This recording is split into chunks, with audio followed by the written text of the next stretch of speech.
Emma walked through the heavy glass doors of Barclays Bank on High Street. The autumn wind followed her inside, making her shiver in her thin coat.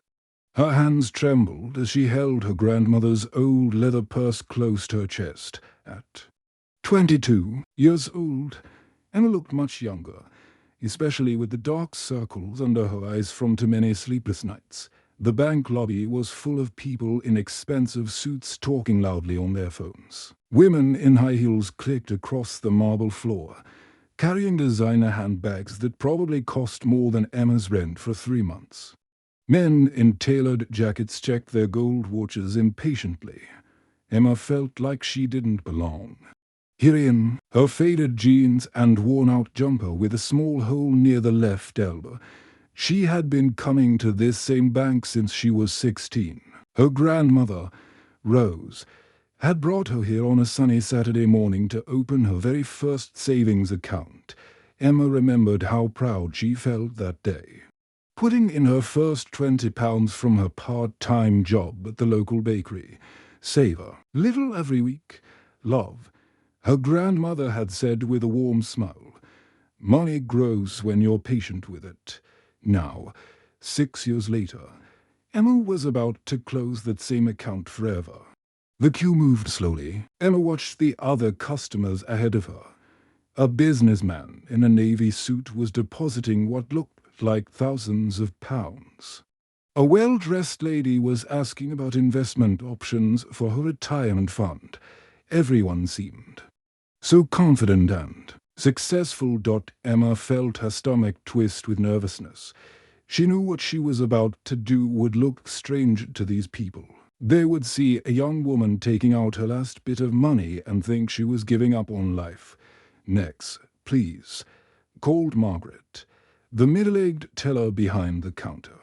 Emma had seen Margaret many times over the years. She always wore the same friendly smile and treated everyone with kindness. Emma stepped forward on shaky legs.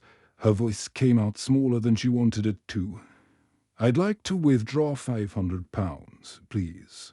Everything that's left in my account." Margaret's fingers moved quickly across her keyboard. She looked at her computer screen and her eyebrows raised slightly. £500. That will close your account completely, dear.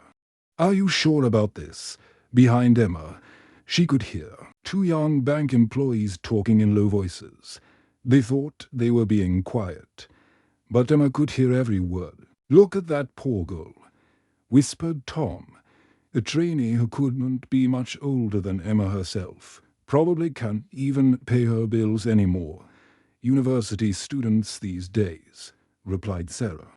His supervisor, with a small laugh, "They take out loans for everything and never learn how to handle money properly. She'll probably spend it all on clothes or nights out." Emma's face grew hot with embarrassment. Her cheeks burned like someone had slapped her.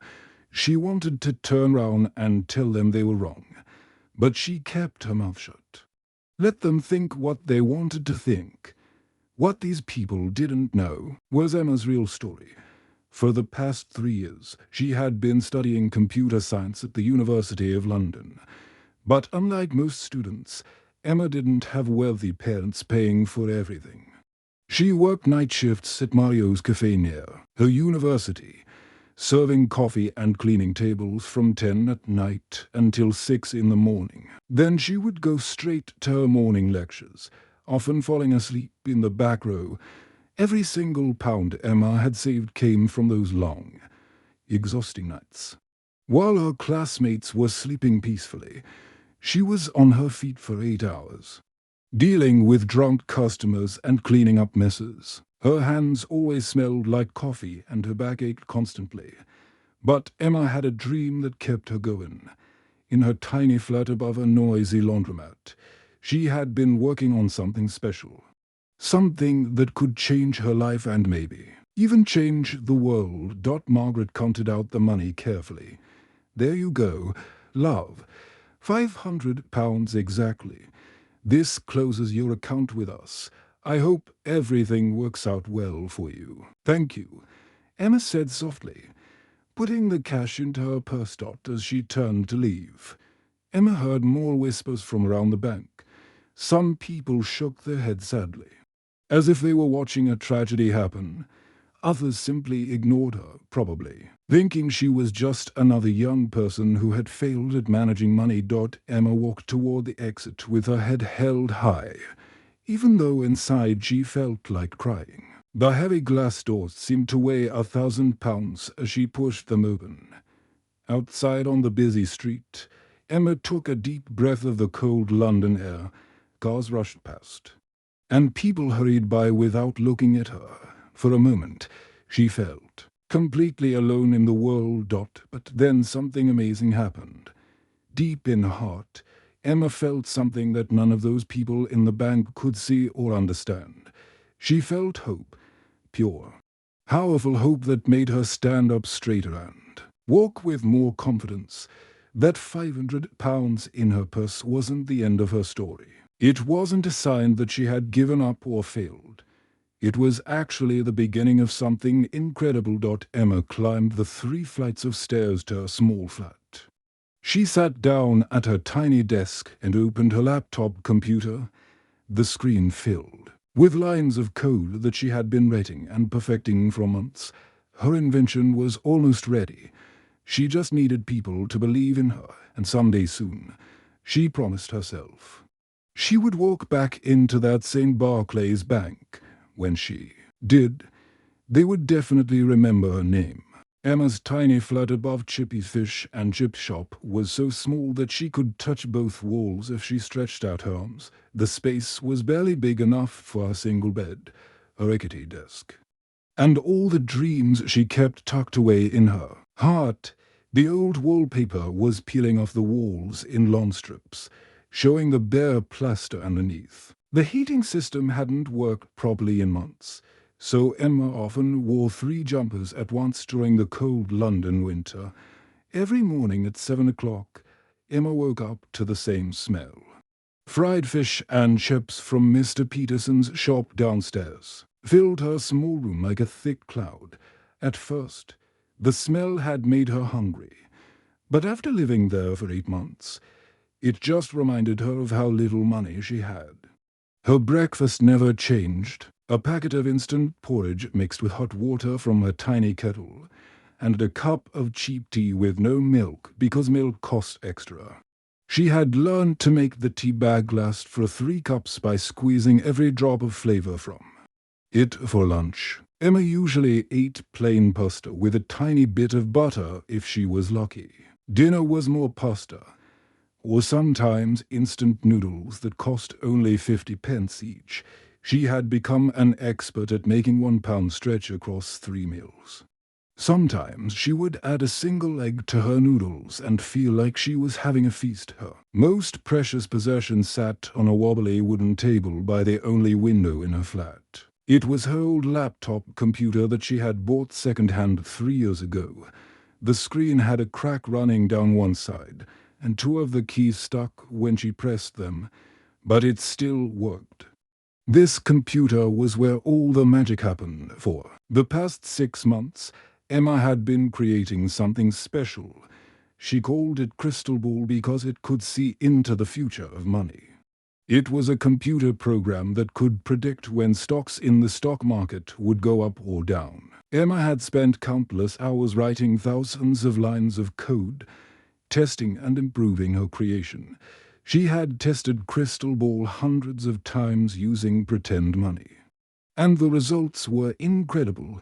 The program was right about stock movements 95% of the time. Emma knew she had invented something that could make people very rich, but nobody wanted to listen to her. Every single day, Emma wrote emails to investors, bank managers, and business people all across London. She explained how Crystal Ball worked and asked them to give her a chance to prove it. Every single day, she received the same cold, polite responses.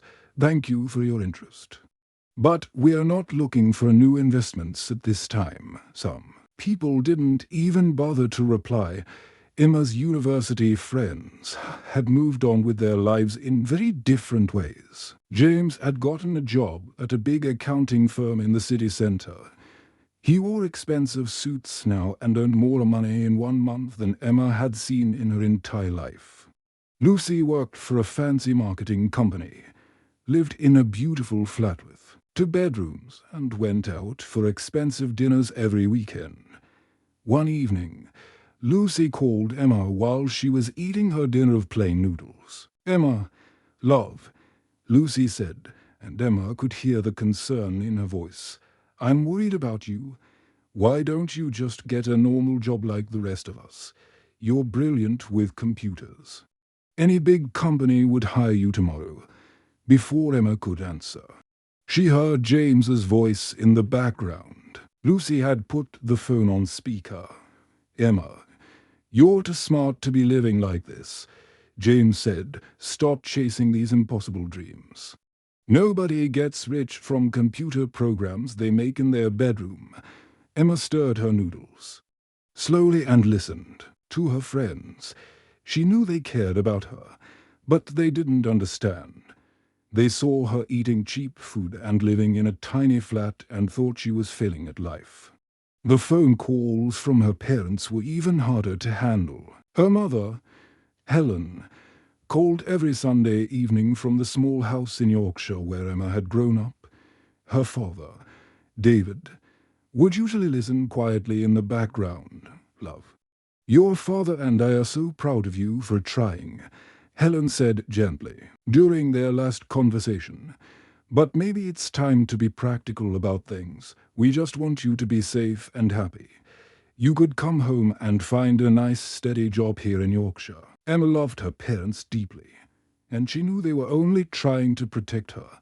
But something deep inside her heart told her not to give up. Not yet.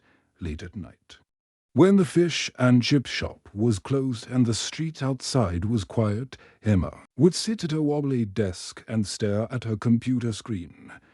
Other people might see just boring lines of code and numbers, but Emma saw something completely different. She saw the future she was building. She saw success and recognition and the chance to prove that a young woman from a poor background could create something amazing. Emma kept a diary beside her bed.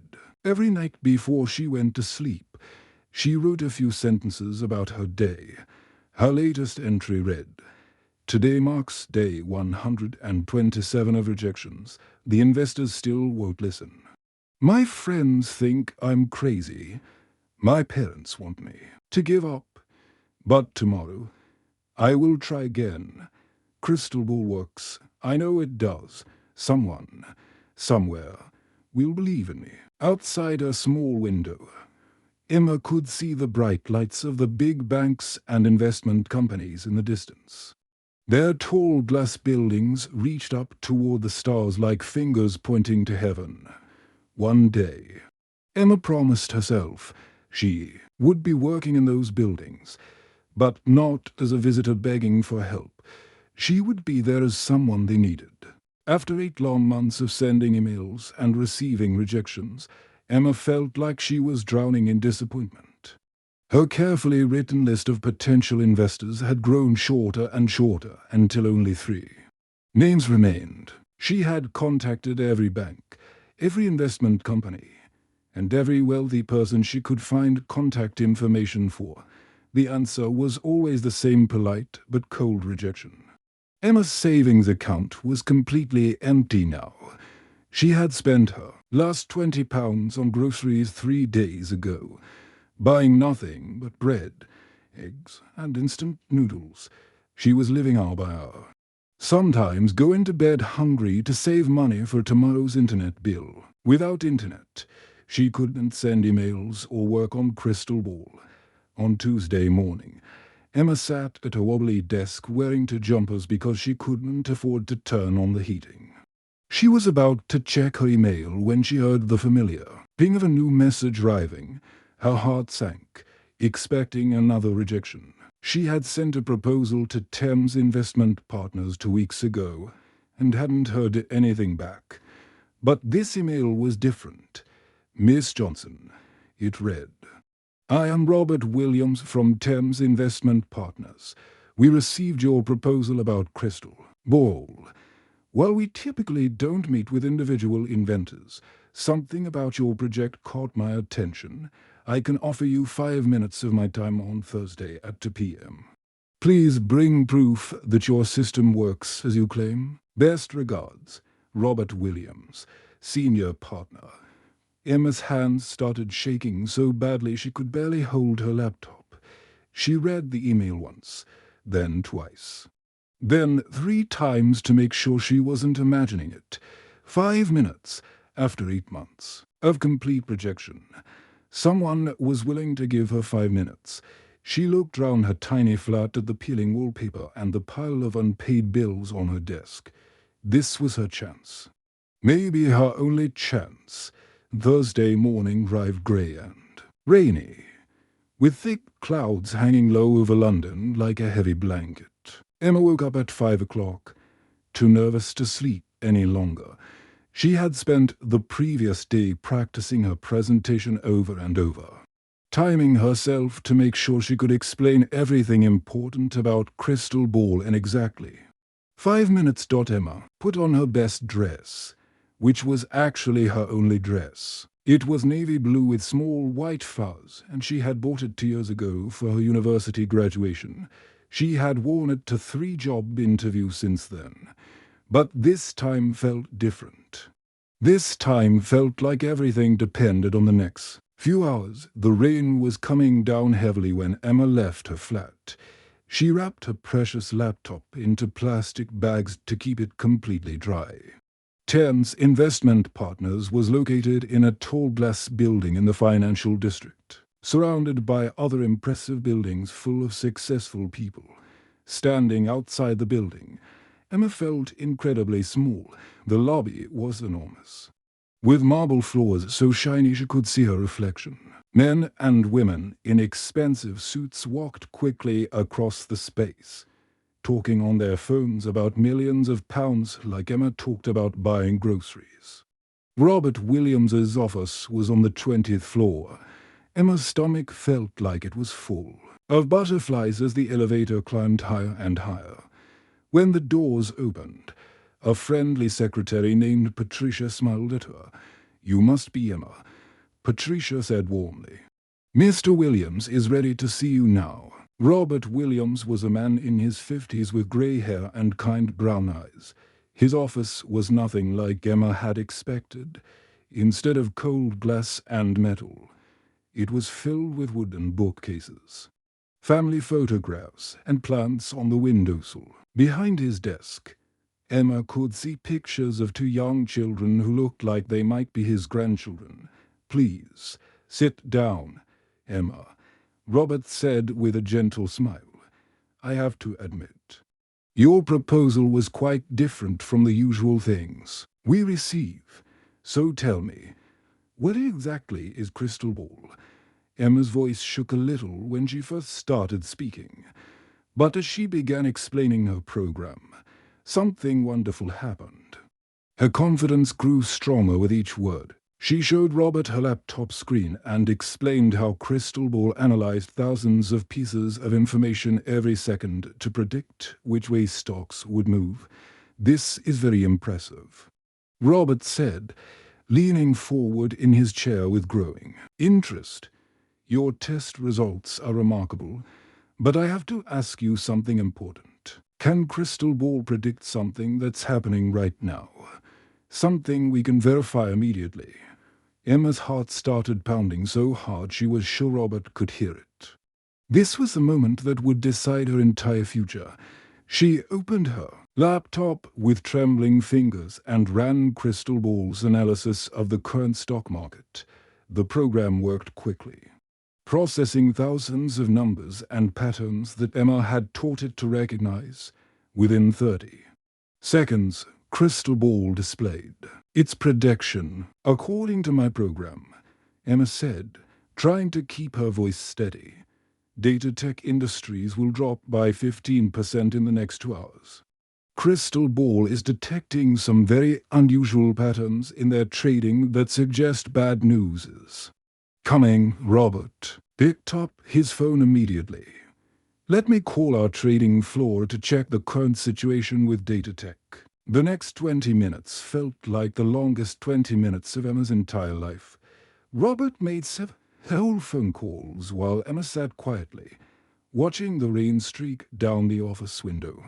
She tried to stay calm, but inside her mind she was praying, harder than she had ever prayed before. Finally, Robert's phone rang. Emma watched his face carefully as he listened to whoever was on the other end. His eyebrows raised higher and higher, and slowly his mouth opened in surprise. Datatech Industries just announced a major problem with their new smartphone, Robert said slowly, putting down the phone. "A serious safety issue that will require recalling millions of devices. Their stock is falling exactly as your program predicted." Emma held her breath and waited. "Miss Johnson," Robert said. And now he was smiling widely. "I think Thames Investment Partners would very much like to offer you £50,000 to develop Crystal Ball further. We believe in you and your incredible invention." Emma felt warm tears of pure joy streaming down her face after so many months of people saying no. Someone had finally said yes. With Robert Williams' £50,000 investment, Emma's entire world changed in ways she had never imagined possible. The very next week, she said goodbye to her tiny flat above the fish and chips shop and moved into a proper one-bedroom apartment with central heating that actually worked. For the first time in months, Emma could take a hot shower whenever she wanted and sleep without wearing 3 layers of clothing. But the most exciting change was renting her first real office space. It was a small room on the 3rd floor of a modern building, with 2 desks, proper lighting, and windows that looked out over the busy London streets. Emma sat in her new office chair and spun round like a child, hardly believing that Crystal Ball was no longer just a program hidden away on her cracked laptop. It was becoming a real business. The first person Emma called was her old university friend James. Just 2 months earlier, James had told her to stop chasing impossible dreams and get a normal job. Now Emma was offering him a job working for her. "Emma, are you serious?" James asked when she explained the opportunity. "You want me to leave my accounting job to work for you?" "James, I need someone I trust to help me build this company." Emma replied, "And I remember how good you were with numbers at university." James became Emma's first official employee, and he worked harder than Emma had ever seen him work before. He helped her organize the business side of Crystal Ball while Emma focused on improving the computer program itself. Within 6 months, something amazing started to happen. Word began to spread through London's financial district like wildfire. Small investment companies heard rumors about a young woman who had created a program that could predict the stock market with incredible accuracy. These companies decided to try Crystal Ball for themselves, and the results were beyond anything they had expected. Crystal Ball was right about market movements 95% of the time. Companies that used it were making more money than they had ever made before. Soon, Emma's phone was ringing constantly with new customers wanting to license her program. "Emma," Robert said during one of their weekly meetings, "we need to start thinking much bigger than we originally planned. Some of the largest companies in Europe are asking about Crystal Ball." Emma smiled as she looked out the window of her new, larger office. In the distance, she could see the familiar sign of the Barclays Bank where she had withdrawn her last £500 just 2 years ago. The memory felt like it belonged to a different person living a different life. The phone calls and emails never stopped coming now. Investment companies from Germany, France, and Italy wanted to use Crystal Ball. Emma realized she needed to hire more people quickly. She found talented programmers, mathematicians, and business managers who believed in her vision. Her team grew from just herself and James to 50 employees in only 1 year.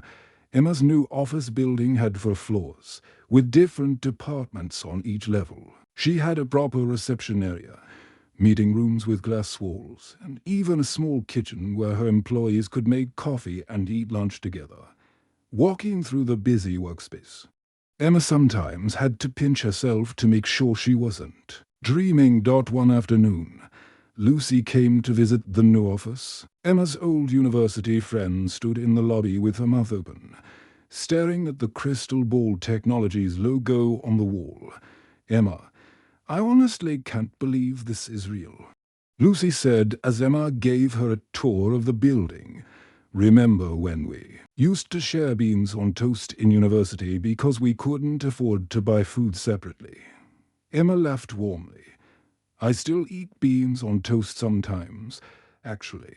It reminds me where I came from and how far I've traveled." The biggest surprise came on a Tuesday morning in November.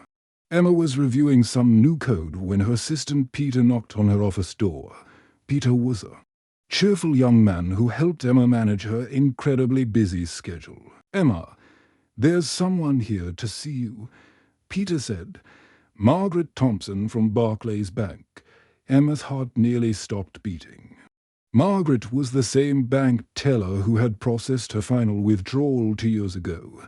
The same woman who had watched Emma walk out of the bank with her last £500, while other employees whispered about the poor university student. Margaret walked into Emma's office looking nervous and slightly embarrassed. She was wearing her best business suit and carrying a leather briefcase, but Emma could see the uncertainty in her eyes. "Miss Johnson," Margaret began formally, "I represent Barclays Bank's investment division. We would like to discuss the possibility of using Crystal Ball for our trading operations. We've heard truly remarkable things about your company and its success." Emma smiled warmly and gestured to the comfortable chairs near her office window. "Of course, Margaret, please sit down and make yourself comfortable. I remember you very well." Margaret looked genuinely surprised. "You remember me. You were always kind to me, even when I was just a struggling student," Emma said gently. "I never forgot that kindness, especially on what was a very difficult day for me." As they discussed business over the next hour, Emma felt a deep sense of satisfaction and peace. She wasn't angry at the people who had doubted her or whispered about her behind her back. She understood that everyone was just trying to do their jobs and live their lives the best way they knew how. By the end of that year, Crystal Ball was being used by major banks and investment companies across Europe. Financial newspapers were writing articles about Emma's incredible success story. Her company was now worth over £100 million, and she was being invited to speak at conferences around the world. But the best moment wasn't about money or recognition. It was the phone call from her mother on a Sunday evening. Emma. "Love," Helen said, and Emma could hear that she was crying with happiness. "Your father and I always believed in you, even when we worried.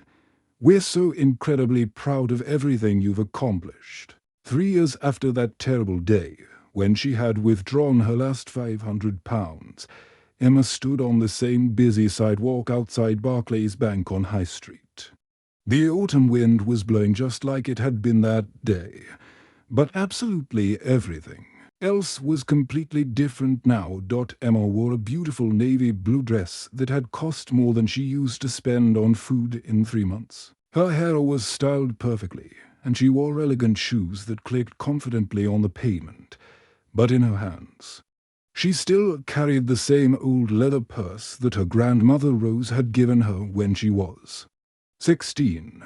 Some things in life were far too precious and meaningful to ever replace, no matter how much money she had now. As Emma walked through the heavy glass doors of the bank, something incredible happened. People began to recognize her immediately.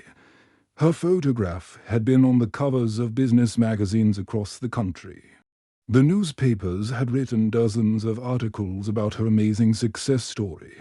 Television programs had featured hers, one of the youngest and most successful businesswomen in all of British history. Crystal Ball Technologies was now worth over £2 billion. Emma's company had offices in 12 different countries, and more than 2,000 people worked for around the world. The little computer program she had created in her tiny flat above the fish and chip shop had grown into something bigger than she had ever dared to dream. "Miss Johnson," called out a familiar voice from behind the bank counter. It was Margaret, the same middle-aged teller who had processed Emma's final withdrawal 3 years ago.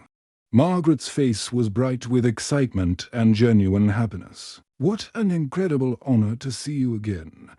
Emma walked slowly toward the same counter where she had once felt so small, so hopeless, and so embarrassed. Now she felt calm and peaceful, with a warm smile on her face. "Hello, Margaret," Emma said in a gentle voice. "It's wonderful to see you again too. I'd like to make a withdrawal today, if that's possible." "Of course, Miss Johnson," Margaret said eagerly, her fingers moving quickly across her computer keyboard. "How much would you like to withdraw today?"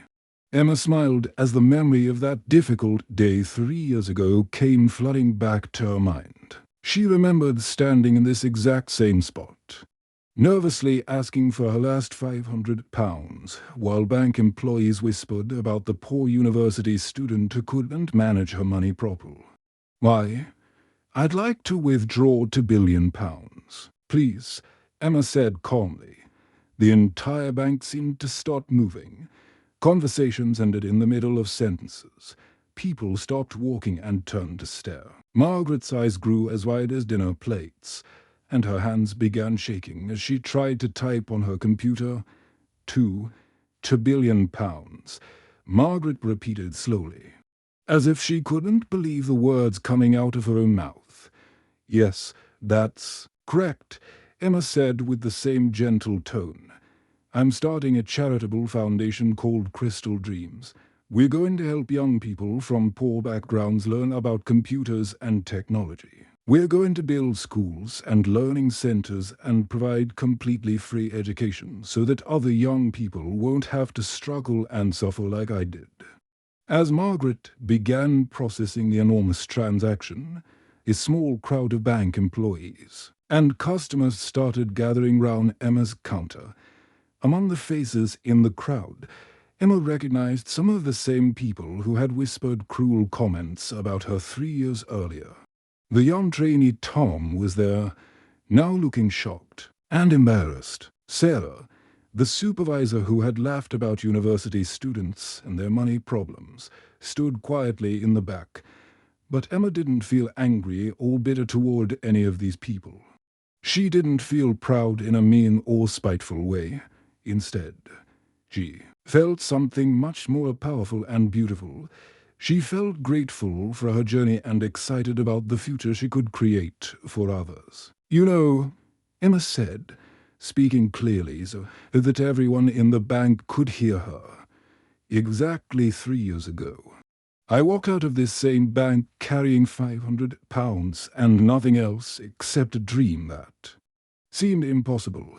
Many people thought I was just another young person who was destined to fail in life. But I learned something very important during those difficult years.